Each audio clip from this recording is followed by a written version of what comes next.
Te damos una cariñosa bienvenida a este que es ya tu programa Vive Bien. Y como siempre nos reunimos para en una media hora conversar acerca de temas importantes que tienen su base en la palabra de Dios.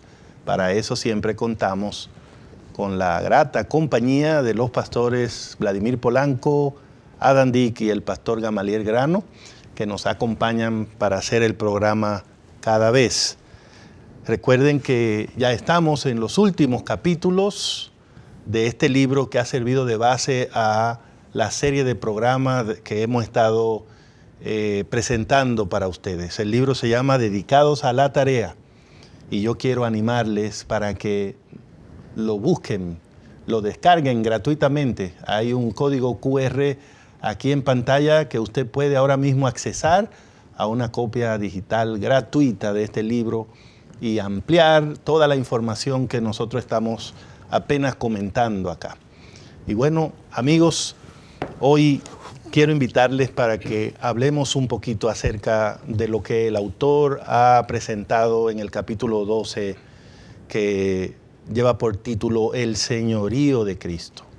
Tal vez hay una pregunta que ayudaría a poner todo en contexto. ¿Quién dirige tu vida? Esa sería la pregunta. Para cada amigo que nos ve, también esa es la pregunta. ¿Quién dirige tu vida? ¿La diriges tú? ¿La dirige otra persona? ¿O la dirige Dios? De eso se trata el programa de hoy, de contestar esa pregunta y de las implicaciones que tiene el hecho de aceptar a Cristo como Señor o no. Pastor Vladimir, ¿por dónde comenzamos? Con una de las grandes confesiones que tiene el Nuevo Testamento. Primera de Corintios 12:3, el apóstol Pablo dijo: por tanto, os hago saber que nadie hable por el Espíritu de Dios, que nadie que hable por el Espíritu de Dios, dice de Jesús, sea anatema. Como tampoco nadie puede exclamar: Jesús es el Señor, sino por el Espíritu Santo. Aquí Pablo pone dos declaraciones en contraste. Usted o acepta a Jesús como su Señor, o dice que Jesús no es nadie para usted y que Jesús es un anatema, algo que sirve para cualquier otra cosa, menos para adorar. Ahora, el testimonio bíblico a lo largo de la Biblia es que cuando una persona está dirigida por el Espíritu de Dios, siempre aceptará el señorío de Jesús en su vida. De hecho, el hecho de que Jesús sea Señor, tal y como Pablo lo presenta aquí en 1 Corintios 12:3, hace que otras verdades entren en el escenario. Porque la palabra que se traduce aquí como Señor también se traduce, por ejemplo, en Colosenses 4:1 como amo. Dice el apóstol Pablo: recuerden ustedes que tienen un amo en el cielo. La palabra suena fuerte para nosotros en el siglo XXI, donde no hay esclavitud y ese tipo de cosas, pero el principio se mantiene. El principio es: tú le perteneces a alguien. Alguien es el Señor. Alguien tiene la hegemonía sobre tu vida y el Nuevo Testamento deja bien claro, ese amo es Cristo Jesús. Por otro lado, en Lucas 1:58, la misma palabra que se traduce como Señor, también se traduce como Dios. Al oír los vecinos y parientes que Dios había engrandecido para con ella su misericordia, se regocijaban. Entonces, que Jesús sea Señor tiene la idea de que, bueno, Él es mi dueño, pero también Él es Dios. De hecho, todas las veces que en la Biblia nosotros leemos, por ejemplo, el nombre de Jehová, en el Antiguo Testamento sobre todo, en la versión griega del Antiguo Testamento cambiaron esa frase, Yahvé o Jehová, por Kyrios, Señor, que es la palabra que Pablo utiliza aquí. Por lo tanto, lo que Pablo está diciendo es: ustedes han oído hablar del Jehová, del Yahvé, del Dios del Antiguo Testamento. Pues ese Cristo que ustedes están viendo ahora, Él es Dios y por lo tanto merece que nosotros le tratemos con el respeto que conlleva su investidura. Jesús no es uno igual a nosotros. Okay. Jesús es el Señor. Okay. Es el amo, es Dios. Esa palabrita amo como que en el contexto posmoderno, ¿no? De tú tienes toda la capacidad en el contexto humanista, ¿no? De yo puedo. Suena difícil. Y me viene a la mente que necesitamos tener bien claro nuestro origen, ¿sí? Esa cosmovisión de quién me creó, qué estoy haciendo aquí y a quién doy cuentas. Y eso es parte de lo que procura la mayordomía. O sea, la mayordomía lo que procura es que nosotros entendamos cuál es nuestro papel. ¿Cuál es nuestro papel? Yo soy un mayordomo. El dueño es otro. Y en el caso de la tierra, en el caso de la experiencia que nosotros vivimos en este planeta en rebelión, nuestro único dueño, Señor y Dios debe ser Cristo. Y tal vez puede sentirse un poco incómodo para alguien la palabra amo, pero también está fuera de lugar que alguien piense que es lo que no es. O sea, creerte dueño cuando no lo eres no tiene sentido, ¿no? Y por eso la Biblia nos hace un favor proclamando que hay un Señor. No hay que buscar más. No hay que confundirse en eso. Entonces, si hay un Señor ya y es Cristo, pues ahora, eso nos simplifica la vida porque te ayuda a preguntarte, bueno, ¿cuál es mi papel acá? Si ya Cristo es el Señor, ¿cuál es mi papel? Por eso el apóstol Pablo, cuando habla de hacia dónde va la historia en este mundo, él dice que va a llegar al punto cuando toda rodilla se doblará y toda lengua confesará que Jesucristo es el Señor. Lo cual quiere decir, o lo creemos, lo aceptamos, o finalmente esa va a ser la realidad. Tarde o temprano, pues. Exactamente. Ahora, sabemos que es nuestro Dios. Esa es la base de lo que estamos estudiando en esta ocasión. Es nuestro Señor. ¿Qué lugar debería de tomar Él en nuestras vidas? Y hay 3 pasajes que quiero compartir con ustedes que hablan un poquito de esto. Colosenses 1, 18 y 19 dice, Él es también la cabeza del cuerpo, que es la iglesia, y es el principio, el primogénito de entre los muertos, para que en todo tenga preeminencia, porque al Padre agradó que en Él habitara toda la plenitud. Amén. Al Padre le agradó darle toda la preeminencia, amén, no solo en las cosas exteriores de nuestra vida o lo que pasa en este mundo, en lo que pasa también adentro de nosotros. Él necesita ser el primero en todo. Hay otro pasaje que quiero compartir con ustedes que se encuentra en San Juan 1:3 que dice, todas las cosas por medio de Él fueron hechas y sin Él nada de lo que ha sido hecho fue hecho. Y hay un tercer pasaje que también es interesante. Dice, Dios también lo exaltó sobre todas las cosas y le dio un nombre que es sobre todo nombre. Y ahora toda persona que permita que el Salvador tome el control de su vida, disfrutará al hacer Cristo el primero en su vida. Disfrutará. Me gusta mucho una declaración que Pablo hace en la dirección que está mencionando el pastor Grano, y es Colosenses 3:11, donde Pablo dice, Cristo es todo en todos. O sea, no hay un aspecto de nuestra vida que yo pueda decir, no, eso no está bajo el control de Cristo. Eso no le pertenece a Cristo. No, Cristo dice, no, es que yo estoy en todo. Y hay que vivir. Y en todos. Y soy el primero en todo, ¿no? En todo. O sea, yo no puedo decir, bueno, Cristo es el primero, pero cuando yo voy a la iglesia. Pero cuando voy a la universidad, o cuando voy al trabajo, o cuando voy al banco, ya la preeminencia no la tiene Él. Cuando se trata de mis decisiones financieras o de mis decisiones familiares, ahí yo veo cómo hago. Y es que estamos acostumbrados, Pastor Herrera, que todo se nos soluciona, ¿no? Yo como, yo hago, yo vivo. Al cabo voy al médico, hay instituciones financieras, puedo solucionar todo, pero cuando un médico te dice, yo no tengo nada que hacer, y tú dices, sí, ¿cómo? ¿Ya no hay solución? Sí. No hay mañana. Entonces te das cuenta. Sí, que no eres... a dónde hemos llegado y que nomás hay alguien que dice, ¿se acaba o sigues? Mientras el pastor Gamaliel leía esos textos muy claros de la Biblia, era para mí claro también, se hacía clara la idea de que Cristo tiene la preeminencia. O sea, no es que se la damos, no es que nosotros tenemos que nombrar a Cristo el Señor, es que Él es el Señor. Él tiene la preeminencia. No es que las iglesias se pusieron de acuerdo para darle ese título a Cristo o que tenemos que tomar una votación. Incluso aquellos que no quieren reconocer el señorío de Cristo, la preeminencia de Cristo, en realidad están viviendo en una forma que va en contra de la realidad de la naturaleza. Lo mejor de todo es que a nosotros nos conviene que eso funcione de esa manera.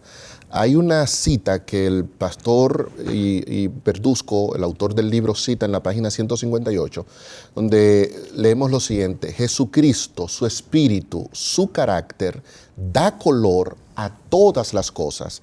Es la trama y urdimbre, la misma textura de nuestro ser. Wow. O sea, cuando Cristo es todo en mí, lo que el texto me está diciendo aquí es: Cristo viene y trae color a tu vida. Y hay un principio importante que está envuelto en eso del señorío y del amo, ¿no?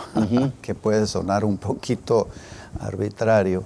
Y es, ¿cuál es el objetivo por el cual nosotros vivimos?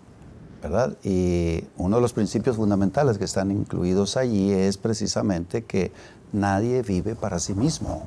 Es decir, usualmente nosotros vemos personas que de pronto pierden el sentido de la existencia porque piensan que están solos. Son como islas, ¿no? Y ya no tiene sentido, nadie se preocupa por mí.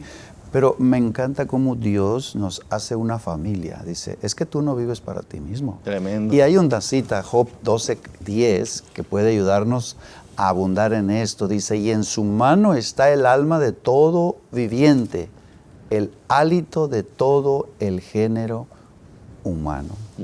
Aquí hay un concepto, ¿verdad? Esa expresión vivir para sí mismo. Escribió aquí el autor del libro, el pastor, en el mundo greco-latino, dice, para identificar una persona egoísta. Una persona que vive para sí misma, una persona egoísta. Es decir, se ha olvidado. Cuando nosotros entramos al señorío de Cristo, entendemos que yo soy parte fundamental, importante para las personas que me rodean. Desde que yo me caso, vamos a la dinámica matrimonial familiar, encuentro, ya no estoy soltero. De paso, el matrimonio es una vacuna contra el egoísmo. Yo creo que ¿no? es parte del proceso terapéutico. Es decir, empezar a entender, ¿dónde fuiste, amor? ¿Tengo que dar cuentas? O el asunto Tengo que de dar compartir. cuentas. ¿O qué ya comiste? No es lo mismo, esto es para mí, ahora no, ahora es para mi esposa y para acuéstate, ya es hora. ¿Y desde cuándo alguien Tengo que rige dar mi vida? razones. Esto es algo interesante. Así que desde el momento, No vive para sí. esta declaración me gustó, desde el momento en que rendimos nuestra vida a Cristo, dejamos de ser los administradores de nuestra existencia y pasamos a ser administradores por Cristo. En esa misma sección de Romanos 14, 5 al 9, donde Pablo hace esa declaración, que nadie vive para sí, 8 veces el apóstol resalta que Cristo es el Señor. Entonces, son dos realidades que yo tengo que ponerla juntas. Cristo es mi Señor y yo no vivo para mí mismo, yo vivo para Él. Y los ejemplos que pone Pablo en Romanos 14 a veces tienen que ver con cosas tan sencillas como lo que yo como, lo que yo opino, lo que yo pienso. O sea, todo ese tipo de detalles, ahora yo tengo que ponerlo bajo el señorío de Cristo, porque lo que yo coma tiene que ser para halagar a Cristo, lo que yo piense tiene que ser para halagar a Cristo, lo que yo hablo tiene que ser para halagar a Cristo. Entonces yo quito el centro de la existencia, dejo de ser yo y va a ser el Señor Jesús. Yo estoy contento que este tema esté en la mesa, porque tal vez puede ayudar a más de una persona que nos ve a entender dónde está la raíz de muchos de los problemas que enfrenta, o que tal vez hay en su familia o en su vida financiera, que es un tema que ha estado recurrente acá. El asunto es que alguien dirige nuestra vida. Y para muchos seres humanos, esa decisión, cuando tuvieron que contestar esa pregunta, dijeron, pues mi vida la dirijo yo. Yo tomo mis decisiones. Como el caso de un adolescente, ¿no? Cuando empiezan los problemas con los padres y dicen, esta es mi vida. ¿Sí? Yo no doy de hecho, esa es una buena ilustración. Deberíamos decir que, bíblicamente hablando, espiritualmente hablando, decir que nosotros estamos a cargo de nuestra propia vida es una actitud adolescente. Sí. Es una actitud de alguien que no ha madurado. Inmadurez cristiana. Sí, porque ¿cuál es la realidad? Que en este universo hay un Señor. Lo creó, lo mantiene funcionando y tiene la preeminencia en todo. ¿Por qué voy a querer tomar yo ese lugar? Además, hay cosas, como usted mencionó, que están clarísimas, que están más allá de las fuerzas nuestras. ¿Qué voy a hacer cuando un médico me diga que el análisis no salió como yo esperaba? ¿Qué voy a hacer cuando enfrente la muerte de un ser querido? ¿Qué voy a hacer cuando se acaben los recursos? Entonces ahí sí, Señor, ayúdame. Señor, por favor, oren por mí. ¿Qué significan esas expresiones? Que el día que decidimos tomar nosotros el lugar de Cristo no fue una buena decisión. Entonces, muchísimas cosas, más que meternos a una iglesia, muchísimas cosas se resolverían en nuestra vida si aceptáramos el señorío de Cristo. Es decir, que Él sea quien dirija nuestra vida. Y el tiempo nos ayuda a madurar. Mira lo que escribió el poeta inglés John Donne: nadie es una isla. Y me parece que fue el resultado de una experiencia. De una experiencia, ¿verdad? Sí, uno lo entiende. Ahora yo les tengo una pregunta a ustedes. Yo quedé curioso, ¿por qué el pastor Verduzco metió en un libro como que básicamente es de finanzas un tema sobre el señorío de Cristo? ¿Cuál es la relación, si ustedes le ven, a aceptar el señorío de Cristo y el aspecto financiero de nuestra vida? O el aspecto financiero de una iglesia. ¿Es importante el tema del señorío de Cristo en una iglesia para que el sistema financiero sea sólido? ¿Es importante el tema de aceptar a Cristo como Señor en mi vida para que mis finanzas sean buenas? Por supuesto. Hemos hablado en el pasado que nosotros somos administradores, que Él es el Señor. Podemos traer a la mesa otra vez ese tema. Tenemos un propósito en este mundo. Y nuestro propósito, para que se cumpla ese propósito, una premisa de vida que tiene un servidor es hacer el mayor bien que se pueda en este mundo. Para eso el Señor me ha permitido ser solo administrador. Y como administrador me da todo lo que yo necesito. Es sorprendente y maravilloso que Él sea el que es, el rol que Él tiene, y que yo tenga mi rol acá. Es importante que cada uno sepa qué hacer, ¿verdad? Yo estaba pensando, y por eso le hice la pregunta, de que la verdad es que probablemente el pastor Verduzco incluyó esto acá porque tal vez más que muchos otros temas, el tema financiero demuestra quién manda en mi vida. Da evidencias. A quién manda en mi vida. Y eso hemos estado hablando en el programa, ¿no? Es un indicador de lo que una vez decía Gamaliel aquí en un programa anterior, es un indicador de cosas que pasan adentro. Un termómetro. Y entonces él, por ejemplo, habla del caso de los faraones egipcios. Cuando morían, pedían que lo enterraran con todas sus riquezas. ¿Cuál era la idea que tenían los hermanos faraones? Que esa riqueza la iban a necesitar en el más allá. En el más allá. Entonces, ¿cuál es la realidad que pasó con esas riquezas? ¿Que terminaron dónde? Están en los museos. En museos. O en los tesoros de algunas familias. Y en tesoros de algunas familias. Saqueadores. O saqueadores, ¿verdad? Entonces, quedó claro que el faraón, cuando estaba vivo, dijo, yo tengo que hacerme cargo de este asunto. Pero su decisión no fue la correcta. Pareciera que es mucho mejor entender que la mejor manera de vivir en este mundo, la más segura, es entregándole el control de nuestra vida a Cristo. Es decir, hay un puesto para ser el dueño, el jefe, el Señor, la palabra que a usted más le convenga. Ese puesto solo debe ser ocupado por Cristo. A algunos no nos gusta ir en el asiento del pasajero. Yo no sé si a usted le pasa. Alguien va manejando y usted va como frenando ahí, va también dirigiendo las cosas. No es fácil dejar que otro maneje. Que otro lo haga. Especialmente si usted cree que sabe manejar bien. Pero en el caso de nuestra vida, ojalá que este programa sirva para que todos entendamos, Cristo puede manejar perfectamente nuestra vida. Es tiempo de soltar las llaves. Y en asuntos, volviendo a la pregunta, el por qué, yo creo que Dios nos conoce, ¿no? Y sabe, tú puedes decir misa, ¿no? Tú puedes decir lo que quieras, pero tienes que decírmelo en efectivo. Significa hazlo. Tremendo. Porque a veces nosotros actuamos así. Dios le preguntó a Pedro, ¿me amas? Así es. Exactamente. Entonces, actúa. Y cuando yo administro mi dinero, es cuando en realidad, yo le digo a mi esposa que la amo, pero de repente me dice, espérate, si yo te amo mucho. El amor duele. Sí, pero hay que comer, ¿verdad? Hay que comer. Bueno, pues yo les tengo una pregunta que necesito que ustedes la piensen, pero les voy a dar lo que se llama un segundo para pensarla y contestarla. Si ustedes tuvieran que decirle a los que nos ven hoy en el programa o nos escuchan, si ustedes tuvieran que decirle una razón por la cual ellos pueden entregarle el control de su vida a Cristo, aceptar a Cristo como Señor, no solo como el Salvador, como Señor, ¿cuál sería esa razón que ustedes escogerían para decirle? Yo creo que te convendría hacerla porque estás cumpliendo el sentido y el lugar que Dios te asignó en esta tierra. Y no es la de un dueño, es la de un administrador. Me gusta. Que responde a un dueño y ese dueño es el Señor. Es una decisión natural, ¿no? Es lo más lógico. Lo más lógico, Sí. Pastor Radán. Con tu dinero vas a reflejar a quien amas. Deja que Dios sea el Señor de tu vida, sería un consejo. Muy bien. Pastor Gamaliel, ¿qué tú le dirías a alguien? Yo le diría, cuando Dios tenga el control de tu vida, tendrás una vida muy bendecida. Cuando Dios tenga el control, vas a estar muy bendecido. Muy bendecido. Eso sería una muy buena razón, ¿no? A todos nos gustan las bendiciones.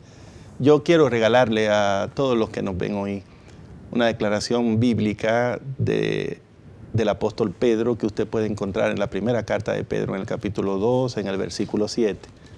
El apóstol dice, para nosotros, para los que creemos, Él, Cristo, es precioso. Y me parece que esa es otra maravillosa razón para decirle a Cristo, ok, yo he tratado de dirigir mi vida todos estos años y en realidad no ha funcionado. No hay plenitud, no hay gozo en mi vida. Ahora yo quiero entregarte el timón, las llaves, y voy a estar ahí en el asiento del pasajero, confiando en que tú me llevarás al lugar donde has prometido llevarme. Él es precioso, significa Él es muy valioso, Él es muy valioso. Él es todo lo que necesitamos. Solamente prueba entregarle el control a Cristo, porque Él es el Señor. Él dirige el universo. ¿Qué tal si le permite dirigir tu vida? Esa sería la mejor decisión. Vamos a orar para que Dios nos dé las fuerzas, la humildad y el valor para hacerlo. Señor, aquí en el programa estamos todos, absolutamente todos, de acuerdo en que tú y solo tú eres el Señor. Y queremos públicamente de nuevo aceptarte como el dueño y el Señor de nuestras vidas. Nos da alegría, nos hace todo el sentido alinear nuestra vida de acuerdo con tu voluntad, hacer lo que tú digas, ir donde tú quieras, porque tú siempre nos guías hacia el triunfo, hacia la eternidad. Y pedimos que siempre sea un gozo darte el trono de nuestra vida a ti, Señor. Y que esa sea la experiencia de cada uno de los que se conectan con el programa, porque lo pedimos en el nombre de Jesús. Amén.